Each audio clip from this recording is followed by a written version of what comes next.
Although this market cycle is dragging out a lot longer than most people were hoping or expecting, it still is the case, according to many chart analysts, that we're still sitting pretty. In fact, one XRP chart analyst noted that even to this point, despite all of the negative sentiment out there, the chart structure of XRP looks like it's poised for an identical breakout, and that's a quote, identical breakout to what we saw in 2017, which could lead, if history's rhyme with itself, to prices for XRP above the $15 level.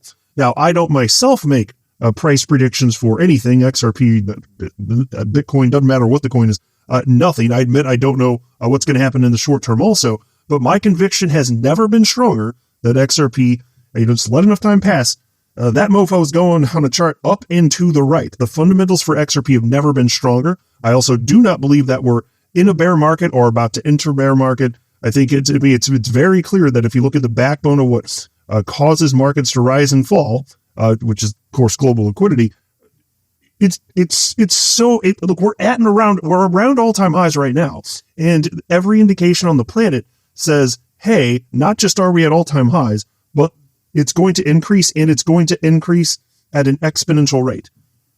What do you think that means for risk on assets like stocks and crypto, and specifically XRP, which has just been one of the best performers in the last 12, 13 months? XRP is $2.03, Bitcoin at $89,563. So not that much excitement in terms of volatility, mostly moving sideways over the last 24 hours, but we cannot and we will not stay here for long. In fact, I will not be surprised if in this upcoming week we see lots of volatility, especially given what's happening the FOMC. I mean, every time there's an FOMC day, which is coming up here, you see volatility. Now, it's always a question mark of to what degree, and hopefully ultimately you break to the upside here. But the market's absolutely expecting that you're going to get another rate cut. So even if there is a short-term sell the news, or who knows? I mean, I understand, like Jerome Powell, he can come out and say stupid things with his stupid little face hole, the syllables falling out like vomit. I understand that. And maybe there's something unexpected. Even if you do get the rate cut, it could cause the market to fall. I understand that. But if you don't get something like that, and you do get the rate cut, even if it's just 25 basis points, even if there's a little volatility to the downside, or even if some of it's like sell the news, quote unquote, that still is what the market wants. It is ultimately a good thing for people who own financial assets. Very obviously it is. So I think we can absolutely expect that to happen this week. I mean, that the odds favor that substantially. And that's just one more thing. But all that to say, we're going to have some amount of volatility this week, almost certainly. And by the way, as far as ETFs, I wanted to mention this, and I'll highlight one thing in a minute or two about XRP ETFs also. But there's this post a couple days ago from the Kabasi letter. They're highlighting that crypto ETFs, despite recent sell-offs, and there have been some massive sell-offs, not for XRP, obviously. XRP sitting pretty, but for Bitcoin specifically. And they noted some stats, and for the sake of time, I'm not going to get into it. But that was reposted by the Nijin Tropic account, and this account is run by the co-founders of Glassnode and Swissblock. Those are both on-chain analytics firms. And they wrote, slowly, then all at once. Midterm outlook is looking better and better. Short term, we need to overcome $94,000 to $95,000, a major pivot level to decrease chances of another sweep of the lows at $82,000 to $84,000 before moving higher. FOMC dovish or hawkish tone will set the stage for the probabilities of the end of year and January melt up. And so this is in line with what I keep seeing from all sorts of analysts. There's at least a possibility, even if there's not strong conviction from these analysts that it's going to happen, there's a possibility you could see a deeper pullback. So even if it goes to $82,000 to $84,000 if Bitcoin does, that means that we've already seen the bottom, though. The bottom was around $80,000. Pullbacks can happen, but the expectation is that this is not something that breaks the higher time frame structure. And then, as he cited right here, January melt up regardless. So there's still a possibility we can end the month of December strong. But even if not, structurally, this is what I keep seeing from the analysts that I follow. Almost all of them, we're still actually poised to see some pretty incredible things. There's also this post from chart analyst TechDev, and he's beating the same drum here, but he posted this just this morning. He says, every cycle it's been the same. Business cycle reverses, small cap stocks breakout, altcoins soar. The business cycle is reversing. and small cap stocks are breaking out. Okay, now he shared a ton of posts recently on that topic, so I don't want to reiterate all of that, but that is true. What I did find particularly interesting with this is that he's characterizing small cap stocks as breaking out. And that's actually the second analyst in 2 days that has characterized small cap stocks, so specifically if you're looking at the Russell 2000, as breaking out. And, that really we're just hovering around the all-time high, so I was kind of surprised to see that characterization. But if you look at the 1 month chart, maybe this is why they're characterizing it that way, you can see that there was a bottom on November 20th around 2,300, and now we're over 2,500. So you can see we have come up, and this just goes up to, of course, Friday, because traditional finance is antiquated. You're not allowed to trade anytime you want. It has to be during business hours, Monday through Friday. It's not always going to be like that. Stocks eventually, they're going to be 24/7, 365. It's just stupid that they still haven't caught up, even though crypto markets do it. It's obviously possible. But I digress. So anyway, maybe that's part of the reason, because it has been a fair jump here, and maybe they perceive that as breaking out here. And it has been trending up. Like if you look at the 6 month chart, even for the Russell 2000, yeah, it's obviously been trending up. And the reason that matters is these are perceived as more risky than, of course, large cap stocks. So much more risky than if you're looking at the S&P 500. And so as the risk on appetite increases, you do see that appetite flows into the cryptocurrency asset class, which on the whole is perceived as more risky. But specifically for alts, yeah, that is when you see alt season finally occur. So it does seem to look like things are lining up the way you'd want, especially as tech put it. Business cycle looks like it's reversing. Small cap stocks still poised. It looks like everything's actually still fine. If history is to rhyme with itself, and it's just the case that the market cycle is dragging out farther because we're no longer in a 4-year cycle, we're in a 5-year cycle, that would all make sense. There's also this post from chart analyst Valius, and he's highlighting IWM. That is the ticker symbol for I think it's BlackRock, ETF that tracks the Russell 2000. So it effectively is the Russell 2000 chart. And so anyway, here's what Valius had to say. So we're looking at small cap stocks here again. It says, Bitcoin and alts never in their history experienced a bear market after IWM. So again, that's effectively the Russell 2000, because the Russell 2000 is the index, IWM is the ETF that tracks it. So it says, again, it never experienced a bear market after IWM was breaking on new highs. So, which is again where we are. I know it's not like a full-fledged breakout just yet, but there's actually, that would be the third analyst that's characterizing as breaking out, I suppose. But it says never. If you are bearish here, despite higher time frame structure on Bitcoin remaining bullish, I get it, as some important levels were lost as well as EMAs. But keep in mind that this cycle is different and is not ending in the same way as previous ones. And once again, higher time frame structure is remaining intact. Okay, let me pause here to just say a couple things. As I keep insisting, and it's very obviously true, all these metrics that chart analysts are looking at, they are downstream from liquidity. Liquidity ultimately, because that's the higher time frame queue, it will ultimately break your chart. If you're not looking at it and it does something that you're unaware it's doing, it will break your friggin' charts. It's just going to do that. So, and also when he says this, and he says that this is different, well, it depends on what you mean. The core things that result in the cycle, those things are not different. If you're talking about the length of time, fine, that's different, but that's not, the number doesn't matter. If it's 4 years or 5 years, it doesn't matter. What matters is the thing that causes the time frame to do its thing, is that thing broken? Is that different? And the answer is no, it's not broken. It's not different. It's global liquidity ultimately, and then everything else falls into place. And that has to do, that has to do with specifically with debt refinancing, switching from on average 4 years to on average 5 years. That is what's happening here.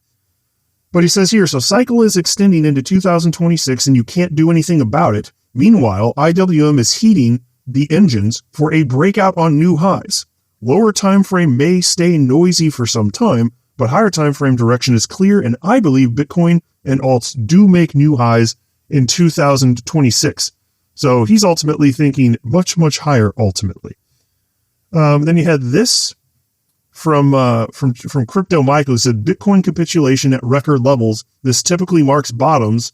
Most are now sidelined. Disbelief suit. And so he's in the camp of Bitcoin did bottom at $80,000, and this capitulation metric, when it signals like this, that's a good thing if you want the number to go up. It's just the data. Then we had this from chart analyst Matthew Hyland. He says, if Ethereum confirms this in about 27 hours, it's an ETH BTC chart, signaling at least holding the level if not breaking up. Bitcoin will likely break upward. Thus, Bitcoin dominance will break down as there is no bullish path due to Ethereum. Is it possible Ethereum knows something is coming heading into a week where there is an FOMC and unemployment data release?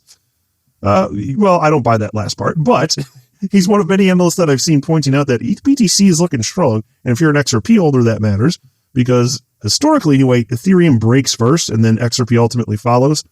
Nothing's broken here. That's another key takeaway. I keep seeing from all of these analysts that I follow, they're just not convinced we're in a bear market, and this all looks pretty samey. Most things do, actually. Also, as far as XRP ETFs, just wanted to point out, if you look at Friday, just yesterday, another day of inflows. We've never had a day of outflows in the history of XRP ETFs. Now, I know it's a short history. Eventually, there will be days where there are outflows, and then we'll just keep trending upward. But still, it's nice to see this. Every single day has been green. We are at a total of $897 million cumulative total net inflow. You'll love to see it. So this is happening at a time when people are bearish, when they're fearful, and unquestionably, this is the smart money. These are institutions on the whole that are making these purchases. Absolutely, that's what's happening right here. And I made videos going in depth as to why we can say with confidence that is indeed the case. Here's a post from Chartner.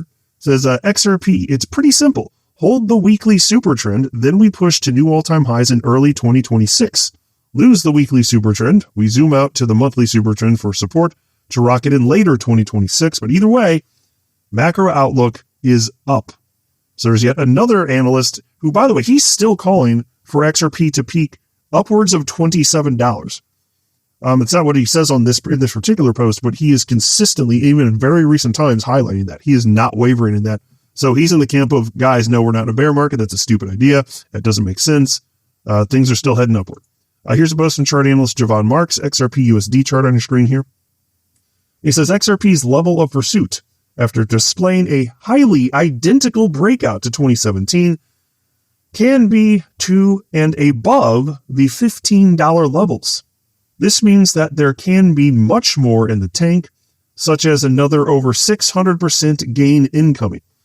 Okay, well, again, I don't make price predictions myself, but I got to tell you, if Raoul Pal and Julian Biddle's thesis is correct, and there are other analysts that believe it as well, that this cycle really is dragging into 2026 for all the reasons that I keep talking about on this channel.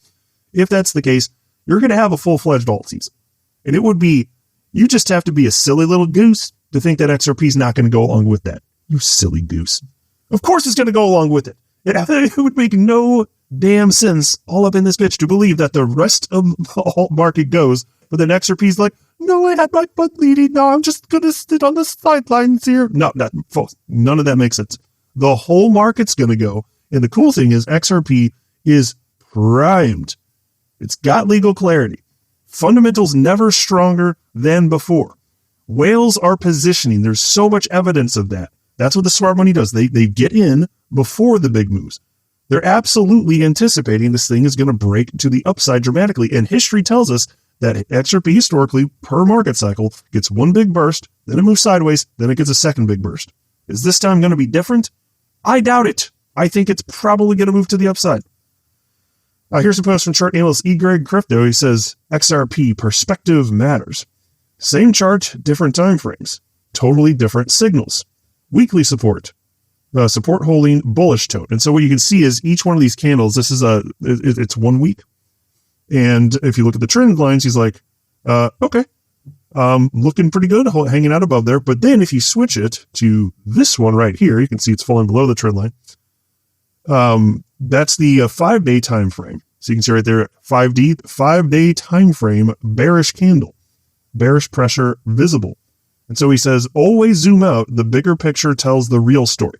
And I think that's a fair thing to point out because all too frequently people get caught up in the minutia, especially if you get in even shorter time frames. It just eventually gets into silly nonsense. Like go to like a 1 minute time frame. It becomes silly nonsense. At some point it becomes useless. But if you do look at the overall trend, You can see things are not disastrous here. That's why I always say it always makes sense to zoom out here. And so in this case, he's just zoomed out a little bit more, 5-day versus 1 week. But even that makes a difference.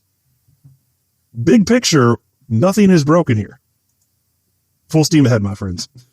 Or if not full steam yet, soon full steam. Like I really I do not believe we're breaking down. It would just be silly. Like the idea that we're going to keep moving up in terms of global liquidity and that's not going to reach risk on assets if you just zoom out a bit, that's a silly concept to me. That makes no sense. That would be then this time's different.